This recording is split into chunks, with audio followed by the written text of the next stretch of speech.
Welcome to KTV. నా పేరు Sudharani. Prime bulletin ముఖ్యాంశాలు. పులివెందుల సీఏ శ్రీరామ్ పై హిందూ పరిరక్షణ వేదిక గోవర్ధన్ రెడ్డి సంచలన ఆరోపణలు. గ్యాస్ ధర పెరుగుదలపై సిపిఐ ఆందోళన. వికలాంగుడిగా నటిస్తూ పొద్దుటూరులో భారీ దోపిడీలకు పాల్పడుతున్న వ్యక్తి అరెస్ట్. ఇది వాటి ప్రైమ్ బులెటిన్. చూస్తూనే ఉండండి కేటీవీ. ప్రతి వార్త ప్రజల పక్షం. పులివెందుల అర్బన్ సీఏ శ్రీరామ్ తనను వేధిస్తున్నారని ఆరోపిస్తూ పులివెందుల మండలం ఉలిమెల్ల గ్రామానికి చెందిన వంగల గోవర్ధన్ రెడ్డి కడప ప్రెస్ క్లబ్ లో మీడియా సమావేశం నిర్వహించారు. గ్రామంలో రహదారి వివాదానికి సంబంధించి తహసీల్దార్ సర్వే నిర్వహించే సమయంలో సీఏ శ్రీరామ్ అనవసరంగా జోక్యం చేసుకుని తమను అవమానించారని ఆరోపించారు. ఆర్డీఓకు అప్పీల్ చేసేందుకు వెళ్లిన తనపై సీఏ దురుసుగా ప్రవర్తించడమే కాకుండా దాడి చేసి దుర్భాషలాడారని గోవర్ధన్ రెడ్డి తెలిపారు. తనపై అక్రమ కేసులు నమోదు చేసి మానసికంగా శారీరకంగా వేధింపులకు గురి చేస్తున్నారని ఆవేదన వ్యక్తం చేశారు. ఈ వ్యవహారంపై ఉన్నతాధికారులు విచారణ జరిపి సీఏ శ్రీరామ్పై తగిన చర్యలు తీసుకోవాలని ఆయన డిమాండ్ చేశారు. అధికారం ముసుగులో శ్రీరామ్ అధికార మదంతో తన సైకోయిజాన్ని పులివెందుల ప్రజలపై చూపిస్తున్నారు. ఆ కార్యక్రమంలో భాగంగానే నాపై ఎటువంటి కేసులు లేకపోయినట్టుగా ఎటువంటి ఈ తప్పుడు లేకపోయినప్పటికీ కూడా స్టేషన్కు పిలిపించి తను చేసిన పంచాయతీని మళ్ళీ ఆర్డీఓకి అప్పీల్ చేసినానని చెప్పి ఇష్టారాజ్యంగా దుర్భాషలాడుతూ నోటికి చెప్పలేని విధంగా తిడుతూ ఇష్టారాజ్యంగా దాడి చేశాడు. ఆ దాడిలో భాగంగానే నా చేయి కూడా విరిగి మరియు రక్తస్రావం కూడా అధికంగా కావడం జరిగింది. ఆ రక్తపు చొక్కాను కూడా బలవంతంగా మార్పించి జడ్జి హాస్పిటల్కు మరియు జడ్జి గారి మీ దగ్గర హాజరుపరచడం జరిగింది. అయితే వాళ్ళు ఇచ్చిన ఏదైతే ఈ పోలీస్ ప్రొసీడింగ్స్ ఉంటాయో దాంట్లో ఈ తప్పులను గమనించిన జడ్జి గారు కూడా ఈ సిఐ శ్రీరామ్కి సోకాజ్ నోటీసులు ఇవ్వడం జరిగింది. ఏమంటే ఈ బుద్ధు నేను చెప్తున్నాను, సిఐ శ్రీరామ్, నేను నీకు ఇప్పుడే సవాల్ ఒకటి చేస్తున్నాను.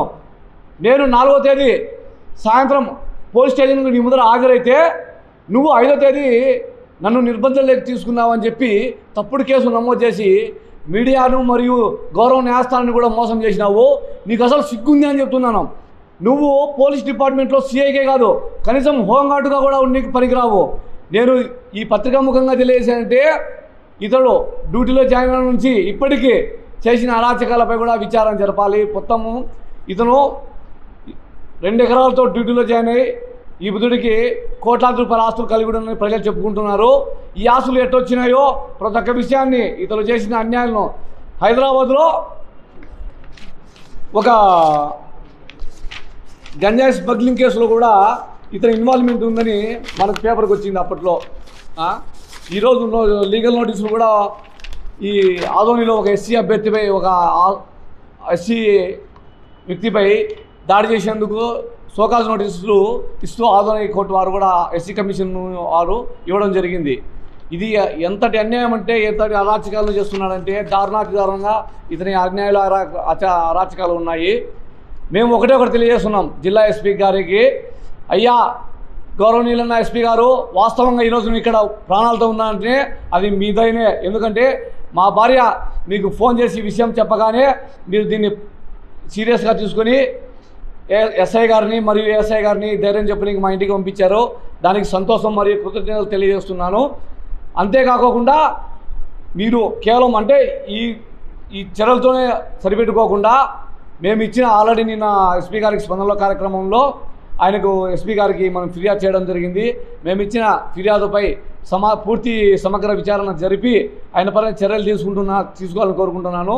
అంతేకాకుండా అతడు ఏదైతే తప్పుడు కేసు నమోదు చేశాడో నేను 4వ తేదీ స్వయంగా హాజరైతే ఆ హాజరుగా దాన్ని తప్పు పక్కన పెట్టి 5వ తేదీ అరెస్ట్ చేశానని చెప్పి అక్రమంగా కేసు పెట్టి నిర్బంధించి ఆర్టికల్ 22 అప్ టు కింద 24 గంటల లోపల నన్ను కోర్టులో హాజరుపరచాలి. దాన్ని ఉల్లంఘించాడు. అంతేకాకుండా ఆర్టికల్ 14 కింద సమానత్వాన్ని చూపించాలి, అంటే చట్టం ముందు అందరూ సమానమైనదని ఉండాలి. దాన్ని ఉల్లంఘించాడు. ఆర్టికల్ 21ని ఉల్లంఘించాడు. ఈ విధంగా రాజ్యాంగాన్ని తన ఇష్టం వచ్చినట్టు తుంగలేకు దొక్కి ఆయన స్టేషన్ను తన ఇష్టారాజ్యంగా తన అరాచకాలకు తన రౌడీజం చూపినికి ఒక నివాసంగా దాన్ని మార్చుకున్నాడు. కావున జడ్జి గారు ఏదైతే సోకాజ్ నోటీస్ ఇచ్చారో దాన్ని కూడా మీరు పరిగణలోకి తీసుకోవాలా. ఈ విధంగా అతను చేసిన గతంలో కానీ ఇప్పుడు వచ్చిన ఆరోపణలపైన సమగ్ర విచారణ జరపాలని ఎస్పీ గారిని కోరుకుంటున్నాను. పత్రికాముఖంగా నేను సిఐ శ్రీరామ్కు ఒకటే సవాల్ చేస్తున్నా. సిఐ శ్రీరామ్, నేను ఒక అబ్బాకు ఒక అమ్మకు సక్కంగా పుట్టినా. నువ్వు కనుక అట్టే సక్కంగా పుట్టింటే కనుక ఈ స్టేషన్లో వీడియో ఫుటేజ్ చెప్పినావు కదా. నువ్వు 5వ తేదీ నన్ను వెంబడించి అరెస్ట్ చేసినామని చెప్పినావు కదా. మినిమం ఫోర్స్ ఉపయోగించి నీకు దమ్ముంటే ఒక అబ్బకు ఒక అమ్మకు కనుక ఖచ్చితంగా పుట్టింటే, సక్రమంగా పుట్టింటే నువ్వు స్టేషన్లో వీడియోలు నువ్వు నాకు పత్రికా ముఖంగానే ఇద్దరు చర్చ కూర్చున్నాము. ఎవరిది మెట్టయితే ఒకవేళ నువ్వు చేసింది కరెక్ట్ అనుకో, అప్పుడే ఎటువంటి న్యాయ విచారణ లేకుండా నేను కోర్టుకు లొంగిపోయి ఏదైతే చట్ట ప్రకారము కేసు శిక్ష పడుతుందో దానికి అంగీకరిస్తాను. నువ్వు తప్పు చేస్తే మరి నువ్వేం చేస్తావు? దానికి నువ్వు ఈ సవాల్కు సిద్ధమా? ఈ సవాల్ను నువ్వు స్వీకరిస్తావా? ఇదే సవాల్ మాది. మా మీద పెట్టిన కేసు ఒక సివిల్ విషయము. గ్రామంలో మా గ్రామంలో ఒక రస్తా విషయం ఉంది. మా కలం పక్కనే. ఆ కలం పక్కన రస్తాను వేరే వాళ్ళు పక్కన స్థలం కొని, అది పూర్వము బస్సులు పోయే ప్రధాన రస్తా. అటువంటిది వాళ్ళ 1 అడంగుల ప్రకారం ఇప్పుడు రిజిస్టర్ చేస్తున్నారు. అప్పుడు ప్రభుత్వ సేకరణలో భాగంగా వాళ్ళ భూమి కొంత ప్రభుత్వంలో పోయింది. కానీ ఇప్పుడు 1 అడంగులో ఉంటే ఇప్పుడు మళ్ళీ మనం రిజిస్టర్ వారు రిజిస్టర్ చేస్తున్నారు కదా. అట్నే మన 4 ఏళ్ల కిందట ఒక ఆమె కొని రస్తాను ఆక్రమించాలని చూసింది. దానికి మేము అడ్డుపడుతున్నాం ప్రధానంగా. అందుకని చెప్పేసి ఆమె కూడా మా మీద కేసు పెట్టలేదు. ఆమెతో కూడా బలవంతంగా కేసు పెట్టినాడు. ఆమె కూడా వద్దు సార్ అని భంగపోయింది. మీరు చూడండి, ఆయన ఒక ప్రెస్ మీట్లో వీడియో రిలీజ్ చేసినాడు కదా. ఆయన సంతకం పెడతా అంటే చెయ్యి వణికిందని. ఆ చెయ్యి వణికింది మా మీద భయంతో కాదు, ఏదో మేము తప్పు చేసినామని కాదు. కేవలం శ్రీరాము ఏదైతే భయపెట్టినాడో, భయపెట్టి ఆమెను ఎందుకు నాతో పాటు 5వ తేదీ ఉదయం నన్ను కొట్టాడు కదా. ఆ కొట్టినప్పుడు వీడియో ఫుటేజ్ ఉండి, ఆ వీడియో ఫుటేజ్లో ఎవరైతే షేక్ చాందిబీ రిపోర్ట్ ఇచ్చిందో, కంప్లైంట్ ఇచ్చిందని నాతో పెట్టారో, ఆమె కొడుకును కూడా కొట్టితే అతను ఆ బాధను తట్టుకోలేక ఏడ్చడం జరిగింది. ఎందుకంటే వాళ్ళ అమ్మకు భయం పెట్టాలని 5వ తేదీ ఉదయము ఆ పిల్లగాన్ని కొట్టి 5వ తేదీ ఉదయము ఆమెతో 5వ తేదీ సాయంత్రం ఆమెతో బలవంతంగా కంప్లైంట్ ఇప్పించాడు. ఇది కావాలంటే సవాలుకు స్వీకరించమనండి. విచారణకు అతనిలో నిజాయితీ ఉంటే కనుక వీడియో ఫుటేజ్లన్నీ పత్రికాముఖంగా రిలీజ్ చేయమని చెప్పండి. గౌరవ ఎస్పీ గారిని కూడా నేను కోరుతున్నా. ఇది మేము కోరాలంటే చట్టపరంగా కొంత ప్రాసెస్ జరుగుతుంది, ఆలస్యం అవుతుంది. మీరు కనుక దానిపైన చర్యలు తీసుకోవాలంటే 5 నిమిషాల పని. ఆడ కూర్చొని మొత్తం 4వ తేదీ, 5వ తేదీ, 6వ తేదీ మీరు వీడియోలు తీయండి. సీసీ ఫుటేజ్లు స్టేషన్లో ఏవైతే ఉన్నాయి. మామూలుగా గౌరవ సుప్రీంకోర్టు కూడా స్టేషన్లోని వీడియో ఫుటేజ్లు 18 నెలలు రికార్డు భద్రంగా పడతామని. అది మరి ఈ రికార్డులు భద్రపరుస్తాడా లేదా ఏమైనా చేస్తాడా అనేది తెలుస్తుంది. అయితే దీనిపైన ఎస్పీ గారు చర్యలు తీసుకోవాలంటే 5 నిమిషాల పని. వీడియో ఫుటేజ్ చూసి ఎవరు న్యాయము ఏందని తేల్చేయడానికి కూడా 5 నిమిషాల పని. కాబట్టి మేము ఎస్పీ గారిని ఒకటే కోరుకుంటున్నాము. ఎస్పీ గారు దీన్ని తన స్వీయ పర్యవేక్షణలో విచారణ జరిపి దీనిపైన నిజానిజాలు నిర్ధారించి చర్యలు తీసుకోవాలని కోరుకుంటున్నాం. కడప జిల్లా బద్వేల్ నియోజకవర్గంలో పెట్రోల్, డీజిల్, వంట గ్యాస్ ధరల పెంపును నిరసిస్తూ సిపిఐ ఆధ్వర్యంలో బైనపల్లె వద్ద మంగళవారం రాస్తా రోకో నిర్వహించారు. రాష్ట్ర వ్యాప్త పిలుపులో భాగంగా చేపట్టిన ఈ ఆందోళనలో పార్టీ నాయకులు, కార్యకర్తలు పాల్గొన్నారు. ఈ సందర్భంగా సిపిఐ రూరల్ కార్యదర్శి నాగదాసరి ఇమ్మాన్యుయల్ మాట్లాడారు.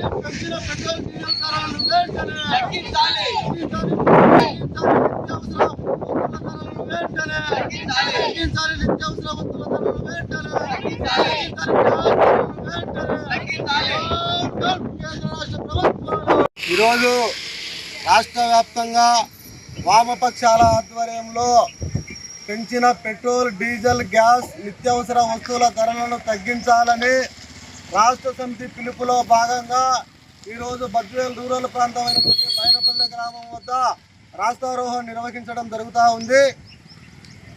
ఈ కార్యక్రమానికి భారత కమ్యూనిస్టు పార్టీ సిపిఐ నాయకులు, దళిత హక్కుల పోరాట సమితి నాయకులు పాల్గొనడం జరుగుతూ ఉంది.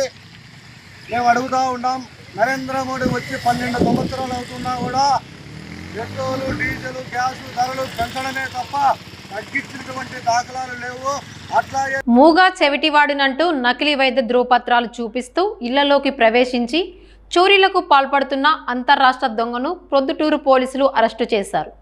ఈ మేరకు ప్రొద్దుటూరు ఏఎస్పీ విభుకృష్ణ సోమవారం నిర్వహించిన విలేకరుల సమావేశంలో వివరాలు వెల్లడించారు. తమిళనాడు రాష్ట్రం తిరుపత్తూరు జిల్లా అంబూర్ తాలూకా ఉదయరాజుపాలెం గ్రామానికి చెందిన శివకుమార్ మునియప్పన్ను వాసవి సర్కిల్ వద్ద అరెస్టు చేసినట్లు తెలిపారు. నిందితుడు ఫిబ్రవరి 7న ప్రొద్దుటూరు 1 టౌన్ పోలీస్ స్టేషన్ పరిధిలోని బంగారు అంగాళ్ల బజారులో తిరుగుతూ తాను మూగా చెవిటివాడినని నమ్మిస్తూ నకిలీ వైద్య ధ్రువపత్రాలు చూపించి ప్రజల నుంచి ఆర్థిక సహాయం కోరుతూ దొంగతనాలకు పాల్పడుతున్నారని తెలిపారు.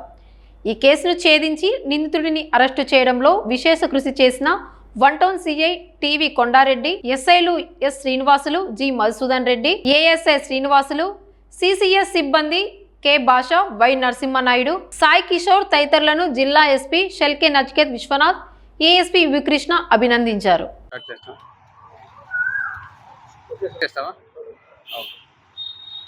అందరికీ నమస్కారం. సో ఈ ఇయర్ ఫిబ్రవరి 7 మనకు ఒక కంప్లైంట్ వచ్చింది, శంకరయ్య గారి స్ట్రీట్లో ఒక దొంగతనం జరిగింది అని. సో అప్పుడు మనకు ఇచ్చిన డీటెయిల్స్ ప్రకారం ఒకతను డెఫ్ అండ్ డంబ్ అని ఒకతను వచ్చాడు. ఒక డాక్టర్ సైంటిస్ట్ సర్టిఫికేట్ తీసుకువస్తాడు, ఏదో డొనేషన్ అడుగుతాడు, ఏదో ఒక హెల్ప్ అడుగుతాడు. అడిగిన తర్వాత వాళ్ళు ఎవరైనా హెల్ప్ చేయడానికో లేదా ఇక్కడ అక్కడ ఏదైనా అటెన్షన్ డైవర్ట్ అయిన తర్వాత ఇంట్లో ఏదేది ఉంటుందో తీసుకెళ్తారు అని మనకు అట్లా చేశారు అని మనకు అప్పుడు కంప్లైంట్ వచ్చింది. సో అప్పుడు మనం రిజిస్టర్ చేసాము, చాలా టైం ట్రై చేసాము. అప్పుడు అక్యూజ్డ్ లోకల్ లేదు కాబట్టి మనకు కొంచెం డిఫికల్ట్ అయింది, అప్పుడు క్రాక్ అవ్వట్లేదు. సో చాలా టైమ్స్ తర్వాత మనం డిజిటల్ సర్వైలెన్స్ పెట్టాము, మనకు కొంచెం డీటెయిల్స్ దొరికింది. అది యూస్ చేసి నాట్గ్రిడ్ అని ఒక సిస్టమ్ ఉంటుంది, ఇప్పుడు హానరబుల్ సీఎం రిలీజ్ చేసిన ఒక సిస్టమ్ ఉంటుంది, ఆర్టీజీఎస్ 360 డిగ్రీ అని, ఆ యాప్ కూడా యూస్ చేసాము. సో దాంట్లో దొరికిన క్రూషియల్ డీటెయిల్స్ ప్రకారం we are able to establish identity of one Shivakumar Muniyappan. అతను సొంత ఊరు యాక్చువల్లీ తమిళనాడు, ఆంబూర్లో ఉంటుంది. సో ఆ డీటెయిల్స్ దొరికిన తర్వాత మనం ట్రాక్ చేసాము. ట్రాక్ చేసినప్పుడు ఫస్ట్ ఒక టైం తెనాలి దగ్గర వచ్చింది, ఒక టైం ఆంబూర్ దగ్గర వచ్చింది. సో 2-3 టైమ్స్ మనం టీం పంపాము. సో అప్పుడు we were not successful. Every time అది ఏదో ఒక ఫాల్స్ లీడు లేదా అక్కడ మనం వెళ్ళిన ముందే అతను వెళ్ళిపోయాడు. సో ఫైనల్లీ ఈరోజు మళ్ళీ మనకు ఇంకొక information, we are able to work out and information ఈరోజు వాసవి సర్కిల్ దగ్గర ఉంటాడని. So we are able to work it out and catch him also. అప్పుడు క్యాచ్ చేసిన తర్వాత లక్కీలీ అతను డిస్పోజ్ చేయకుండా పెట్టుకున్న jewellery we are able to recover. And apart from that ఇంకా చాలా ఐటమ్స్ కూడా రికవర్ చేసాము, ఒక laptop, iPhone and other mobile phones. So these are all, ఇది if you look at the stolen items, అవి అన్నీ డైవర్స్ ఐటమ్స్. అతను ఏది అతను దృష్టిలో వస్తుందో just takes it off and runs away. Watches, phones, laptops, iPad and jewellery obviously. So దీంట్లో actually if you look at it, అక్కడ ఒక ఫాయిల్ కవర్ అయిన ఒకటి ఉంటుంది. So sometimes and especially ఐఫోన్స్లో, ఇప్పుడు ఆండ్రాయిడ్ ఫోన్స్లో కూడా వచ్చాయి, ఒక ఫీచర్ ఉంటుంది స్టోలన్ డివైస్ ప్రొటెక్షన్ అని. స్టోలన్ డివైస్ ప్రొటెక్షన్ ఆన్ చేస్తే అది it is very difficult to switch it of for the thief. దొంగ స్విచ్ ఆఫ్ చేయడం కొంచెం కష్టం అయిపోతుంది. సో ఇతనికి స్పెసిఫిక్ నాలెడ్జ్ లేదు కాబట్టి అతను ఏం చేస్తాడంటే ఒక ఫాయిల్లో కవర్ చేస్తారు, so that mobile signals cut off అయిపోతుంది. It is very difficult to track that device even if you are not able to switch it off or put it on airplane mode. So itla pettukoni kuda chala donga chesaadu and we were able to recover. So we will start identifying the mobile phones, laptop and give it back to the rightful owners. Athanu active aina area, at least from what we know, is not just in Pradhattu, chala areas lo unnai. So we are trying to track the owners of these devices. And మా focus ఇంకా ఒకటి ఏమంటే receiver of stolen property. ఇది తీసుకొని ఎక్కడ ఇతను అమ్ముతాడు. So generally there is a small network also. There are some jewellers, some mobile shop owners who easily take these. వాళ్ళకి తెలుసు ఇది స్టోలన్ ప్రాపర్టీ అని తెలుసు. So they take it for a very lesser price. ఇట్లా కూడా చేస్తున్నారు. So we're trying to track ఇది ఇతని మీద పాత కేసు ఎవరెవరు ఉన్నాయి అండ్ ఇక్కడ స్టోలన్ ప్రాపర్టీస్ వెళ్తాయి అని కూడా మనం వర్కౌట్ చేస్తున్నాము. And in this case a team led by a team under CI గారు కొండారెడ్డి గారు and team led by Madhusudan Reddy గారు అండ్ శ్రీనివాసులు గారు అండ్ కానిస్టేబుల్స్ ఇంక్లూడింగ్ శ్రీనివాసులు గారు, బాషా గారు, నరసింహనాయుడు, సాయి కిషోర్ చాలా బాగా పనిచేశారు. They have been working for a long time. ఇప్పుడే మనకు దొరికింది. అండ్ నేను లాస్ట్ టైం చెప్పాను, సో వీఆర్ వర్కింగ్ ఆన్ పాత కేసెస్ ఏవి ఉన్నాయో ఏవి క్లూస్ వస్తూ మనం ఖచ్చితంగా ఇది చేస్తామని. So this is one such case. Luckily and through our work we are able to do 100% recovery also. And hopefully inka paatha cases manam chustunnamo. As soon as we get any information on it, we'll work on it and track those cases and ensure return recovery of property also. Right. Thank you. So jewellery మాత్రం ఇది మన ప్రొద్దుటూరులో ఇప్పుడు మన దగ్గర వచ్చిన case, Shankaraiah గారి street లో ఉన్న విక్టిమ్. ఇవి అన్నీ ఇంకా మనం ఐడెంటిఫై చేయట్లేదు. సో ఈ వాచెస్, డివైజెస్ అన్నీ అతని దగ్గర నుంచి అతని బ్యాగ్ లోనే పట్టుకు వెళ్ళిపోయాడు. సో ఇది these may be recent victims also. Generally phones ఈజీగా డిస్పోజ్ చేసేస్తారు. So we're trying to track these phones. ఇవి డేటా ఉంటుంది and will match it with complaints. మన దగ్గర సిఏఆర్ పోర్టల్లో we have list of mobile phones. At least Proddatur data మన దగ్గర ఉంటుంది and Kadapa data, Andhra Pradesh data మనం చీఫ్ ఆఫీస్లో లేదా డిస్ట్రిక్ట్ ఆఫీస్లో అడిగి will compare it with the data and see current owners.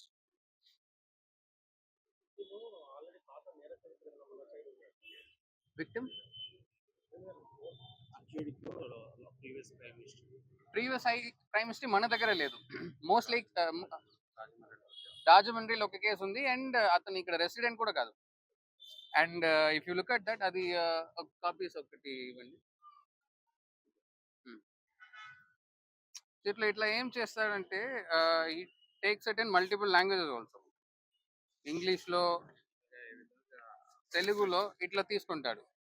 నేను ఒక డమ్ అండ్ డెఫ్, నాకు ఇట్లా కండిషన్ ఉంటుంది, నాకు హెల్ప్ చేయండి అని. ఇది మనం చాలా టైం మనం చూసాము. There are genuine cases also.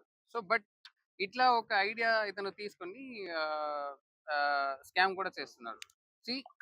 ఇది కన్నడ, సో ఇతను మెయిన్ ఇది తెలుగు. సో ఇతని మోడస్ ఆపరెండి ఇదే. ఇట్లా ఒక మల్టిపుల్ లాంగ్వేజ్లో తీసుకొని ఏ ఏరియాలో ఉంటాడో అట్లా చేస్తున్నాడు. And is from Ambur, Tamil Nadu. ఇక్కడ నుంచి ఆల్మోస్ట్ 4-5 years పడుతుంది. సో ఇతనికి ప్రయర్ కనెక్షన్ అనేది ప్రొద్దుటూరుకి ఏం లేదు. సో దాని కాబట్టి మనకు చాలా డిఫికల్ట్గా ఉండింది. అండ్ ఆంధ్రప్రదేశ్లో ఒకటే ప్రయర్ కేసు రాజమండ్రిలో ఉంది. కడప జిల్లా బద్వేల్లోని పార్టీ కార్యాలయంలో నిర్వహించిన విలేకరుల సమావేశంలో సిపిఐ ఎంఎల్ లిబరేషన్ నాయకుడు చంద్రశేఖర్ మాట్లాడుతూ విశాఖ స్టీల్ ప్లాంట్ లో జరిగిన ఘోర ప్రమాదానికి కేంద్ర రాష్ట్ర ప్రభుత్వాల నిర్లక్ష్యమే కారణమని ఆరోపించారు. 120 టన్నుల ఉక్కు ద్రావణం ఉప్పొంగి 8 మంది కార్మికులు సజీవ దహనం కావడం అత్యంత విషాదకరమని ఆవేదన వ్యక్తం చేశారు. కేంద్ర రాష్ట్ర ప్రభుత్వాల నిర్లక్ష్య కారణంగా 8 మంది రక్తం ముద్దపాలయ్యి పోయినారు. దీనికి కారణం కేంద్ర రాష్ట్ర ప్రభుత్వాల నిర్లక్ష్యం అని చెప్పేసి స్పష్టంగా అర్థమవుతుంది. దాంతోపాటు ఉక్కు 120 టన్నుల కరిగించిన దాని ఒక్కపారి వీళ్ళ వల్ల దాంతో ఈ ప్రమాదం జరిగిందని చెప్పేసి స్పష్టంగా కానొస్తుంది. ఒక పక్క నరేంద్ర మోడీ కంటి తుడుపు చర్యగా చనిపోయినటువంటి వారికి 2 లక్షల రూపాయలు మాత్రమే ప్రకటించారు.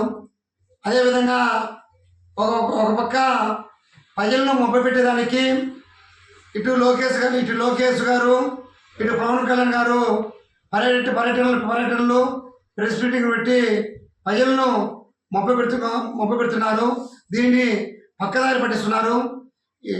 ఇటు కేంద్ర ప్రభుత్వము రాష్ట్ర ప్రభుత్వము ఉక్కు ఫ్యాక్టరీని కాపాడుతాం, దాన్ని డెవలప్మెంట్ చేస్తామని చెప్పేసి అనేక మార్లు కేంద్ర ఉక్కు మంత్రి వచ్చి అనేక మార్లు హామీ ఇచ్చి పోయినారు. చనిపోయినటువంటి 8 మంది కుటుంబాలను ఆదుకోవాలా, 6 మందికి గాయాలని వాళ్ళ కుటుంబాలు కానీ ఆదుకోవాలని చెప్పేసి భారత కమ్యూనిస్ట్ పార్టీ సిపిఐ ఎంఎల్ రిప్లేషన్గా డిమాండ్ చేస్తున్నాము. ఈరోజు చనిపోయినటువంటి 8 కుటుంబాలకు ఒక్కొక్కరికి ₹1 కోటి చొప్పున నష్టపరిహారం ఇవ్వాలా, వాళ్ళ కుటుంబంలో ఒకరికి ఉద్యోగము ఇవ్వాలా, దాంతోపాటు గాయపడిన వారికి 10 లక్షల రూపాయలు ఇవ్వాలని చెప్పేసి డిమాండ్ చేస్తున్నాము. ఇది కేవలం కేంద్ర రాష్ట్ర ప్రభుత్వం నిర్లక్ష్యం అని చెప్పేసి స్పష్టంగా అర్థమవుతుంది. కాబట్టి తక్షణమే కూటమి ప్రభుత్వం ఉన్నటువంటి లోకేష్ కానీ పవన్ కళ్యాణ్ కానీ లేదా చంద్రబాబు కానీ ఈ డ్రామాలు ఆడకుండా మొత్తం ఉక్కు ఫ్యాక్టరీని దాన్ని డెవలప్మెంట్ చేసే విధంగా అక్కడ ఉన్నటువంటి కార్మికులకు భద్రతలను కల్పించే విధంగా కేంద్ర ప్రభుత్వంపై ఒత్తిడి తీసుకురావాలా. ఈరోజు కేంద్ర ప్రభుత్వం ఉన్నటువంటి బీజేపీ సర్కార్కు ఇక్కడ కూటమి ప్రభుత్వము అనుకూలంగా కేంద్ర ప్రభుత్వానికి అడుగులు వస్తూ ఇక్కడ ఉన్న మొత్తం రాష్ట్రాన్ని నాశనం చేసే విధంగా వ్యవహరిస్తుంది.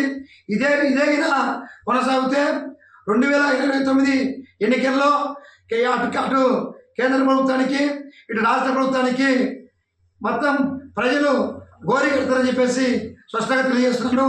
డబుల్ ఇంజిన్ సర్కార్ అని చెప్పేసి ప్రజలకు మాయమాటలు చెప్పి మొత్తం ప్రాణాలు తీసుకోబోతున్నారు.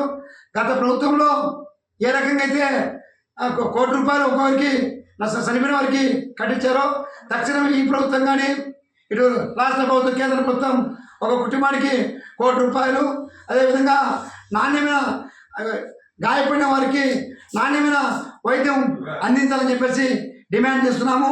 ఈ కార్యక్రమంలో పార్టీ ఏరియా కమిటీ సభ్యులు బాబు, ఇజరాబు, నారాయణ, అదేవిధంగా సెలీం, అదేవిధంగా ఆనంద్, అదేవిధంగా తదితరులు ఈ కార్యక్రమంలో పాల్గొన్నారు.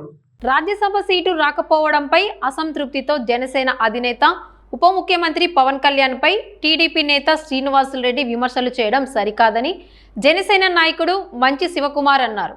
కూటమి ధర్మం కోసం జనసేన కార్యకర్తలు ఎన్నో సందర్భాల్లో సహనం పాటించారని, దానిని బలహీనతగా భావించవద్దని హెచ్చరించారు. ఈ కార్యక్రమంలో జనసేన నాయకులు మంచి శివకుమార్, రామారావు, బాబ్జీ, రామాజీ ప్రసాద్, సంజీవ్ తదితరులు పాల్గొన్నారు.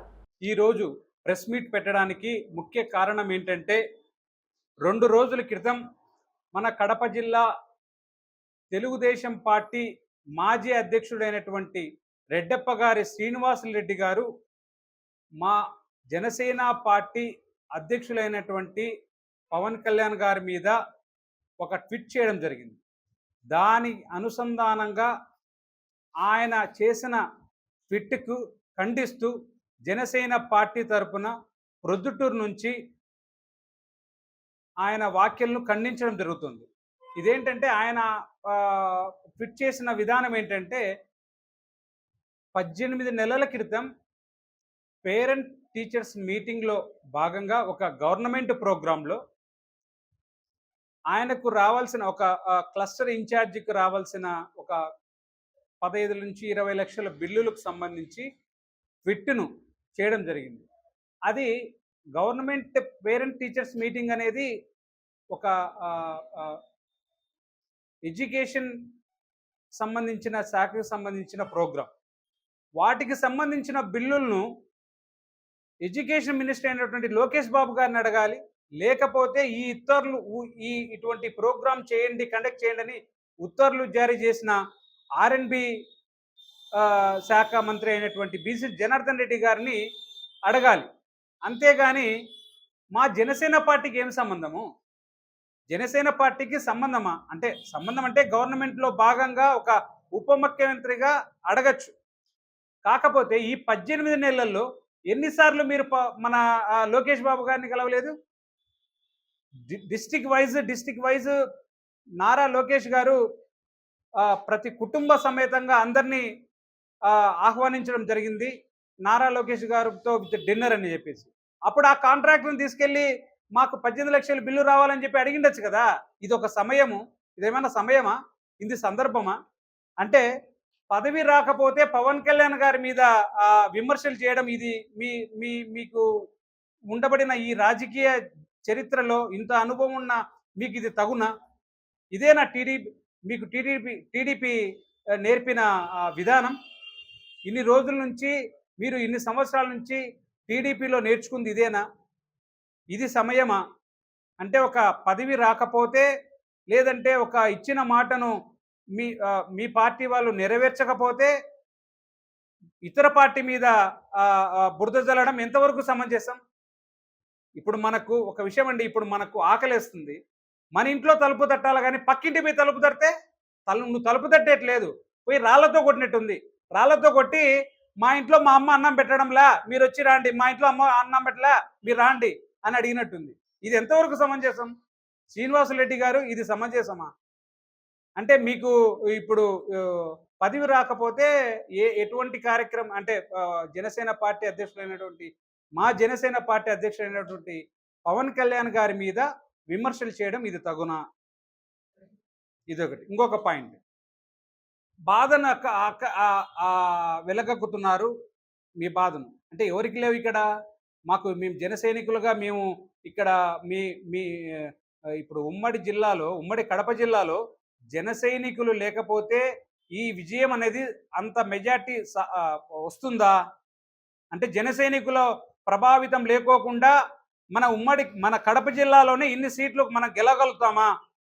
ఒకసారి మంగళగిరి జనసేన పార్టీ ఆఫీసుకు కానీ, లేదంటే తెలుగుదేశం పార్టీ ఆఫీస్ కానీ వెళ్తే ఎంత జనసేన పార్టీ ఓటు శాతం ఉంది ఈ ఉమ్మడి కడప జిల్లాలో అనే విషయం అర్థమవుతుంది సార్. మాకు బాధలు లేవా? మేమేమన్నా ఇప్పుడు ఉమ్మడిలో మన పొత్తులో భాగంగా, పొత్తులో ధర్మంగా, పొత్తులో మనము కూటమి ఎందుకు మా పవన్ కళ్యాణ్ గారు ప్రోత్సహించారు? 5 కోట్ల మంది ఆంధ్రప్రదేశ్ ప్రజలు సంతోషంగా ఉండాలి, 10 ఏండ్ల పాటు ఈ కూటమి కొనసాగుతుంది అని గర్వంగా చెప్తున్నాడు. దానికి అనుసంధానంగానే నడుచుకోండి అని జరిగే ప్రతి ఒక్క మీటింగ్లో చెప్తున్నారు.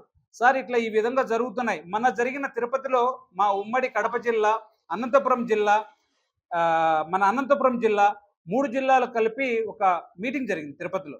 ఎంతమంది కంప్లైంట్లు లేవు సార్? కడప నుంచి ఈ కడప జిల్లాలో ఎంతవరకు మా జనసేన పార్టీకి ఒక గుర్తింపు పొందిన పదవి ఉంది?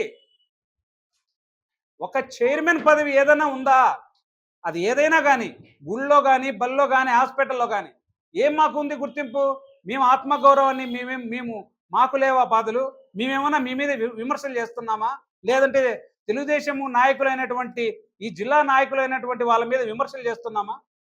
లేదే. ఎందుకంటే ఇది మన కూటమిలో ఇది ఒక పొత్తు ధర్మం ప్రకారం నడుచుకోవాలనేది మా పార్టీ సిద్ధాంతము. మా పవన్ కళ్యాణ్ గారు మాకు నేర్పిన మంచి స్ఫూర్తి. ఆయన అడుగుడు జాడలోనే నడుచుకుంటాం. దాన్ని మీరు క్రాస్ చేసి మాకు బిల్లులు రాలే, 10 లక్షల బిల్లులు రాలే, మాకు ఈడ ఎన్ని బిల్లులు రాలే? ఇంకా ఎన్ఆర్జీసీ కానీ ఇప్పుడు పవన్ కళ్యాణ్ గారు గవర్నమెంట్ స్టార్ట్ అయిన మొదట్లోనే ఎన్నో కోట్లు రికార్డు సృష్టించాడు. మరి ఆ సచివాలయాల్లో మా పవన్ కళ్యాణ్ గారి ఫోటో ఉందా సార్? ఇక్కడ ప్రొద్దుటూరు కాన్స్టిట్యున్సీ కానీ, కడప కానీ, కడప జిల్లా ఏ కాన్స్టిట్యున్సీ కానీ మాకు ఆర్థికంగా ఎందుకంటే మేము ఆర్థికంగా మా పార్టీ ఇక్కడ ఆర్థికంగా లేదు, కానీ ఆత్మగౌరవంగా బలంగా ఉన్నాం. ఇటువంటి వ్యాఖ్యలు చేయడం అనేది మీకు ఎటువంటిది అసలు తగదు సార్. దయచేసి ఇటువంటి మా పవన్ కళ్యాణ్ గారి మీద విమర్శలు చేసేటప్పుడు 1కి 2 సార్లు పూర్తిగా ఆలోచించి విమర్శలు చేయండి. మీరే కాదు, తెలుగుదేశం పార్టీ నాయకులు ఎవరైనా సరే. ఎందుకంటే మేము పొత్తు ధర్మం అనుసంధానము మేము నడుచుకుంటున్నాం. మేము కూడా పొత్తు ధర్మాన్ని పక్కన పెడితే జెండాల గురించి అజెండాల గురించి మాట్లాడడం మాకేం కొత్త ఏం కాదు. ఎందుకంటే ప్రశ్నించడం మొదలు పెడితే జనసేన పార్టీ పుట్టిందే ప్రశ్నించడంలో. అటువంటిది ప్రశ్నించడంలో మాకేం కొత్త ఏం కాదు. ప్రశ్నించే దగ్గర నుంచి పవర్లోకి వచ్చాం, మాకేం కొత్త ఏం కాదు. దయచేసి ఇటువంటి వ్యాఖ్యలను ముందు ముందు ఏ తెలుగుదేశం పార్టీ నాయకులు చేయకోకుండా క్రమశిక్షణ రహిత చర్యలు తీసుకోవాలని మనస్ఫూర్తిగా తెలుగుదేశం పార్టీని కోరుకుంటున్నాను సార్. జై హింద్, జై జనసేన. ఇది వాల్టి ప్రైమ్ బులెటిన్. చూస్తూనే ఉండండి కేటీవీ, ప్రతి వార్త ప్రజల పక్షం.